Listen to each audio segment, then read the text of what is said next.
Researcher का ये दावा है कि अगर जो इंसान 6 घंटे से ज्यादा एक दिन में मोबाइल इस्तेमाल करता है, अगर वो इंसान कम से कम 5 मिनट मेडिटेशन ना करे, ध्यान ना करे, दुनिया की सारी विचारधाराओं से विलीन होकर अगर वो ध्यान ना करे, किसी भी सूरत में, किसी भी परिस्थिति में वो कभी भी कोई भी डिसीजन मेकिंग कैपेसिटी को डेवलप नहीं कर पाएगा, यानी कि जीवन में कभी वो फैसले नहीं ले पाएगा। This is very very important. Meditation is important at least for 5 minute if you are using your cell phone, your mobile phone at least for 6 hours. अगर कम से कम 6 घंटे आप इस्तेमाल करते हैं, इट मीन्स आपको 5 मिनट मेडिटेशन करना है। 5 मिनट मेडिटेशन मिनिमम मैंडेटरी है आपके लिए। अगर आप ये नहीं करते हैं, आपको सोचना पड़ेगा आज से और अभी से। सबसे पहला point. Second point, if you are using your mobile phone for 10 hours, ध्यान समझिए, 10 घंटे के लिए अगर आप अपना मोबाइल फोन इस्तेमाल करते हैं, 10 घंटे अगर आप दिन भर में मोबाइल इस्तेमाल करते हैं, तो आपको कम से कम या मोबाइल पास में भी रखते हैं तो आपको मिनिमम 20 मिनट मेडिटेशन करना है।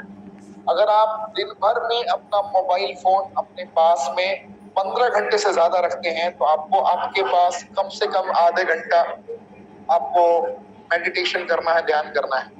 अगर आप 24 घंटे अपने पास मोबाइल रखते हैं, रात को सोते वक्त भी अपने बाजू में मोबाइल रखते हैं और वो मोबाइल ऑन रहता है, फ्लाइट मोड में नहीं रहता है, आपको मिनिमम 1 घंटा मेडिटेशन करने की नीड होगी।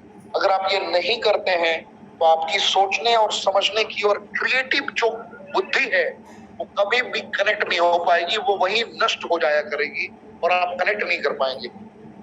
So it's very important meditation. Meditation is first remedy for all of you. Like meditation के बिना जीवन की परिकल्पना भी आप नहीं कर सकते, प्रोडक्टिविटी आपकी सॉलिड नहीं होगी, कार्य नहीं कर पाएंगे। सो मेडिटेशन पे आप फोकस कीजिए। Second point is exercise. मैंने कल भी बताया था,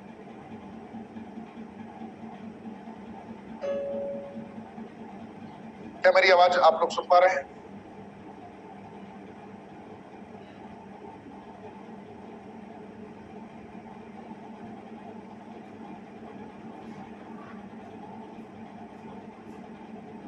थैंक यू। तो एक्सरसाइज इज वेरी इंपॉर्टेंट। आप लोग टॉपिक पे फोकस कीजिए, आप लोग लिखना स्टार्ट कीजिए, डायरी पे लिखना स्टार्ट कीजिए। मैं कोई मजाक नहीं कर रहा हूँ।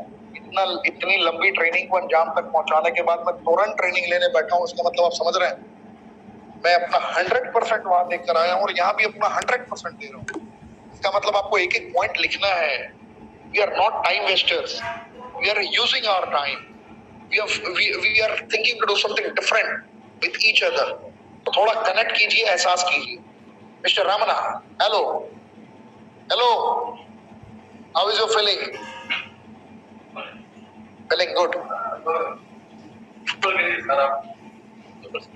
आप समझ लिए? हिंदी समझ रहा है? Thank you, best of luck. जबरदस्त बोल दिया, best of luck for your bright future. चला गया। तो एक्सरसाइज इज वेरी इंपॉर्टेंट। अगर एक्सरसाइज नहीं करोगे आप, जीतना मुश्किल होगा, चैलेंजेस बहुत आएंगे। एटलीस्ट अपनी बॉडी से सॉलिड प्रोडक्टिविटी निकालने के लिए, अपने दायरों को बढ़ाने के लिए, अपने परिवार में बेहतर एक प्रतिबिंब बनने के लिए, एक ऐसा आकर्षण का केंद्र बनने के लिए जिसे देखकर हर इंसान उसकी तरह बनना चाहे, एक्सरसाइज इज वेरी इंपॉर्टेंट। जो करोगे वो लोग करेंगे, आपके फैमिली मेंबर करेंगे। जो आप नहीं करोगे, आप वो करवाने का आप महत्वाकांक्षा नहीं रख सकते। अगर आप ये करते हैं, इट मीन्स उसकी कोई जीरो प्रोडक्टिविटी होने वाली, कोई प्रोडक्टिविटी नहीं आने वाली। आपको ये समझना पड़ेगा, आपको इसकी इंपॉर्टेंस को फील करना पड़ेगा। ठीक है, तो आप इसको समझिए, एहसास कीजिए। एक्सरसाइज करेंगे तो बच्चे भी आपको घर में कॉपी करेंगे, आपकी पत्नी भी कॉपी करेगी, आपकी बहन भी कॉपी करेगी, आपके पेरेंट्स भी कॉपी कर सकते हैं अगर आपने कुछ बेहतर प्रोडक्टिविटी करना स्टार्ट किया। देखिए, आज के डेट में 80% बीमारियों का जड़ है जंक फूड। लोग बगैर समोसा खाए, बगैर पकौड़े खाए, बगैर बर्गर खाए, बगैर पिज्जा खाए, बगैर एक्सेट्रा खाए, मेरी बात समझ रहे हैं आप, रह नहीं पाते। आज के डेट में जब तक कुछ चटपटा जुबान पे ना आए, तब तक इंसान कुछ भी एक्शनेबल बिहेवियर को कनेक्ट नहीं कर पाता। ये सबसे बड़ी मौत की दस्तक है जिसे लोग समझ नहीं पा रहे हैं, जिसकी इंपॉर्टेंस को लोग फील नहीं कर पा रहे हैं। मेरी बात समझिए ध्यान से।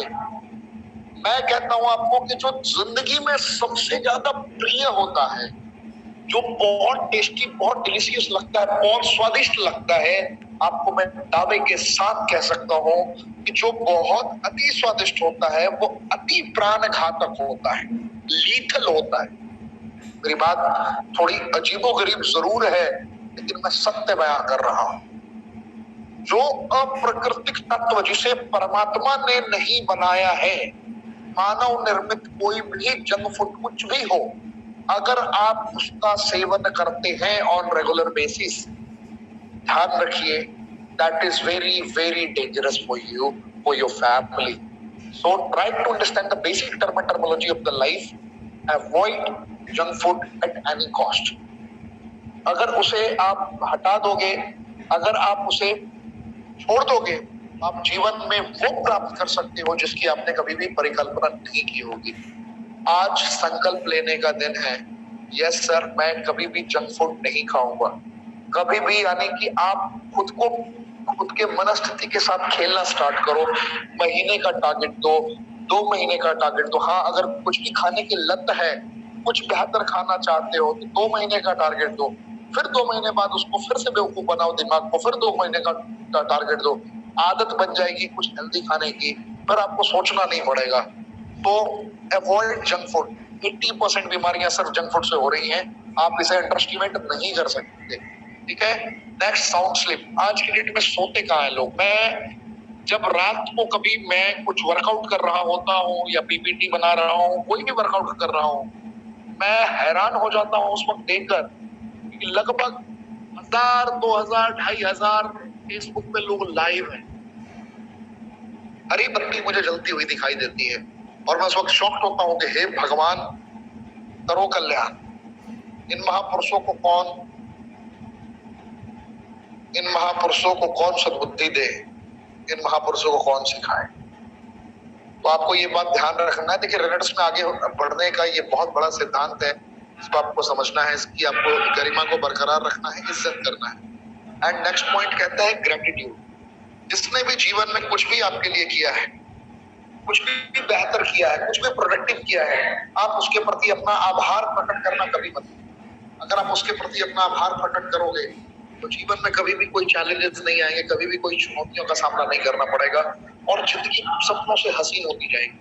आभार प्रकट करना बहुत जरूरी है। ये मैंने देखा कुछ चुनिंदे लीडर्स को जो कभी भी आभार प्रकट करना नहीं बोलते। आभारी बनना है, आभार प्रकट करना है, लोगों के दिलों में जगह बनानी है, लोगों से मोहब्बत करना है, लोगों को सिखाना है, लोगों को गाइड करना है। अगर आप ये ऐसा नहीं करते हैं, अगर आप इस तरीके से कनेक्ट नहीं करते हैं, इट मीन्स आप कभी भी आप जीवन में खुद के लिए बड़ा नहीं कर पाएंगे, क्योंकि जो आप दूसरों के प्रति करते हैं वही कहीं ना कहीं से रिफ्लेक्ट होकर आपके जीवन में आता है। अगर आप लोगों की आज मदद करेंगे तो लोग कहीं ना कहीं पलट कर आपकी मदद करना प्रारंभ करेंगे। वो करे ना करे, परमात्मा सब देख रहा होता है। आज अगर आप किसी को गालियां देंगे, पीठ पीछे कोई ना कोई कहीं ना कहीं से आपको गालियां दे रहा होगा। इस बात को हमेशा ध्यान में रखना है। Gratitude is very important. आपको हर वक्त किसी ना किसी का शुक्रिया अदा करते रहना है। कहीं से आपने कपड़ा खरीदा, ढंग का कपड़ा मिल गया, जिसने खरीदवाया उसका शुक्रिया अदा कर सकते हैं, जिसने कपड़ा निकाला उसका शुक्रिया अदा कर सकते हैं, जिसने आपके लिए थाली में खाना परोसा उसके लिए शुक्रिया अदा कर सकते हैं, जिसने प्यार से कुछ बना के आपको दिया आप उसका शुक्रिया अदा कर सकते हैं। जीवन में ग्रेटिट्यूड बहुत इंपॉर्टेंट है। अगर आपके पास नहीं है तो आप जीवन में बहुत बड़ा नहीं कर सकते। आपके समक्ष चैलेंजेस बहुत आएंगे, चुनौतियां बहुत आएंगी, आपको उसको फेस करना पड़ेगा, उसका सामना करना पड़ेगा। फिर अब नेक्स्ट पॉइंट आपको बताता हूँ, उसको गहराई से और ध्यान समझिए। अगर आपको रेनेटस में कामयाब होना है तो आपको अपने आप को वक्त के दायरे में बांधना पड़ेगा। Time management is very important. Effort, result and accountability, 3 point पे आपका पूरा काम होगा। Effort, result, effort, result, accountability, structure develop करना पड़ेगा। मेहनत, समीक्षा, मेहनत, रिजल्ट यानी कि परिणाम, समीक्षा, मेहनत, परिणाम, समीक्षा। मैं राम के यहाँ गया, ध्यान समझिए, मुझे राम के यहाँ जाना था, मुझे राम के यहाँ प्रेजेंटेशन देना था, मैंने प्रेजेंटेशन दे दिया, राम ने मुझे हाँ कह दिया। मैं श्याम के यहाँ गया, श्याम को मैंने प्रेजेंटेशन दिया, श्याम ने मुझे ना कह दिया। मैंने राम को प्रेजेंटेशन दिया, उसने मुझे हाँ कह दिया। मैंने श्याम को प्रेजेंटेशन दिया, उसने मुझे ना कह दिया। तो अभी जो मैं समझाने की कोशिश कर रहा हूं उसको आप कैसे अंडरस्टैंड करेंगे? आप इसको लिखें डायरी पे। आप इसको ऐसे मूल्यांकन इसका कर सकते हैं कि मैंने सुबह से लेके शाम तक 4 मेहनत किए, 4 जगहों पे मेहनत की, लगभग 4 घंटे, राइट? अब आपको कैलकुलेट करना है कि कहां से प्रोडक्टिविटी निकली है, यानी कहां रिजल्ट निकला है। तो आपको पता चला कि आपको राम की तरफ से रिजल्ट मिला है और आपको श्याम की तरफ से रिजल्ट नहीं मिला, उसने ना कहा। तो अब आपको समीक्षा करनी है और एक ही दिन में उस समीक्षा का नोट तैयार कर लेना है कि मैंने ऐसा क्या कहा, इतना सॉलिड प्रेजेंटेशन डिलीवर किया जिससे मैंने राम को हाँ कहने के लिए मजबूर कर दिया, और मैंने ऐसे अपने शब्दों में क्या गलत प्रयोग किया जिससे श्याम ने ना कह दिया। ये कहते हैं अकाउंटेबिलिटी। आपको खुद के प्रति जवाबदेह रहना है, आपको हर वक्त अपनी प्रोडक्टिविटी को ट्रैक करते रहना है। जब आप अपने प्रोडक्टिविटी को ट्रैक करोगे, जब अपने